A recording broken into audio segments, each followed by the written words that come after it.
more hours on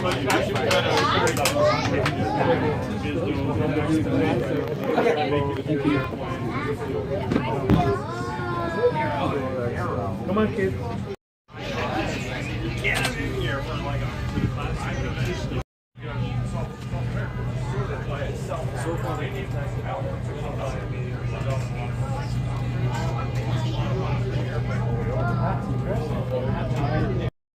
Every day at 5 o'clock when they shut down the flight line, you gotta See a Red Bull helicopter. I see a Red Bull helicopter.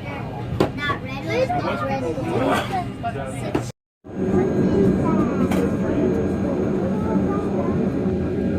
Yeah, let's go.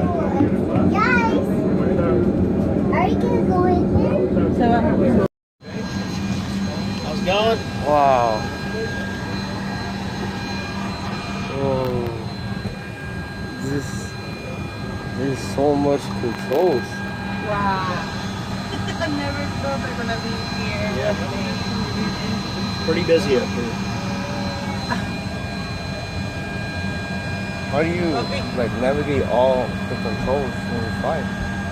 Well, you just, you get, after you've been doing this for a few years, you kind of learn. Well,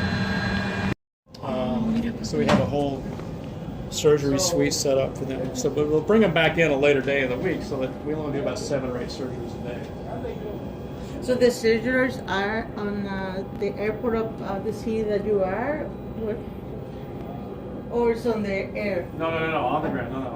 Nothing in the, it takes maybe like a day, to convert. They will continue to be able to help their own country. So they're not depending on us. We're training. Hey, welcome aboard. How's it going?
Let's get out. It looks like just a floor. The floor is about 10,000 pounds.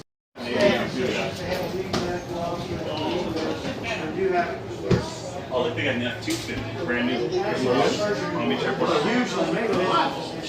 He's usually very top guy. They got a F-250. They're usually very serious. One will be up front. Here, we got a facsimile. Yeah, they were stoned. You teach them they can't just wash the instruments. You have a clavicle that needs to steam them. And they also do it through sound. The sound, for instance, if you go to Disneyland and turn the headsets back in, that's how they get them all sterile and repackaged and distributed again. The airplane produces hospital sterile water. We have a 600-gallon tank. It runs through a whole wall of bromide, ultraviolet light. It's just city water. When it comes up here, it's sterile water. They can scrub here, they can clean here, and it pumps to the surgeon. He has a little foot pump so that he can clean the eye as he's operating. And all that's produced by the airplane. When the tank runs out, you just have a truck come up with more city water and you start all over. So, same thing with the oxygen. There's a huge compressor in the belly they bring out, and it produces 100% pure oxygen. They pull the tanks out, but you might have noticed some plumbing as you walk down the hallway there. This whole thing is plumbed to route pure medical oxygen to the patients. All right. Okay, Terry will tell you all about the operating room. As you go in there, you go to complete sterile. If you look out and see the wing, that's why it's there, because that's the most stable part of the plane. The medical portion of the cell itself. Okay. Newer equipment Yeah. and better equipment. Discovery Channel did, they have Mighty Planes. Have you ever seen Mighty Planes? Yeah. They did an Orbis episode like 2-3 years ago. And so if you ever get a chance, they show it several times. I've seen it on TV 3 or 4 times. Yeah. So they'll cycle through. So if you haven't seen it, it's worth watching. Okay. It's one of the missions that went from Africa. Oh. So we had to put down here. This is the surgery clinic itself. After they go through the pre-op stuff to get everybody ready, then they'll go ahead and wheel them in here. Usually the young kids will, I don't know if they told you, but usually they'll put the young kids totally under so that it's not so traumatic for them. And then adults, they'll usually just local anesthetic. Once they get set up, the head nurse will sit over there to assist. The anesthesiologist will set up over here. And then the doctors will set up over here. He's got a microscope. You notice there's 2 sets of eyepieces. So the doctor who is mic'd up will be looking through the microscope and doing the surgery, and he's talking and instructing as he's doing the surgery. The other doctor that's here to observe will be looking through the other set of eyepieces, but he's seeing the exact same image as the doctor is as he's talking, so that's really kind of nice. If we have too many doctors that, like a gang like this, we put them all up front and set them in the seats up front, and the audio-visual guy will take that image from this camera and project it on the big screen TV up front.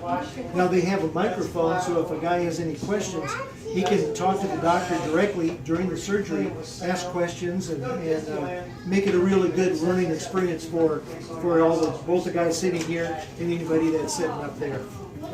We normally do only one eye, and that way we'll get sight to somebody, more people. And then after we leave, then the local doctors will come back then and do the cataract or whatever it is on the other eye. We normally stay at one place for about 2 weeks, sometimes 3 weeks. We have to be invited in by the country's Ministry of Health. We don't just say, hey, we want to come in. We have to be actually invited. So it's a really good program. It's totally nonprofit. Zeiss donates a lot of equipment. Alcon donates a lot of stuff. Our basic headquarters are in New York. And, we have some permanent doctors on staff, but most of the other doctors are all volunteer. And they'll normally come in for one program of about 2 weeks. That's it in a nutshell. Any questions? I know we're trying to get a lot of people through. Does anybody have any other questions? They closed off the cockpit, so they're just going to have to do a wall.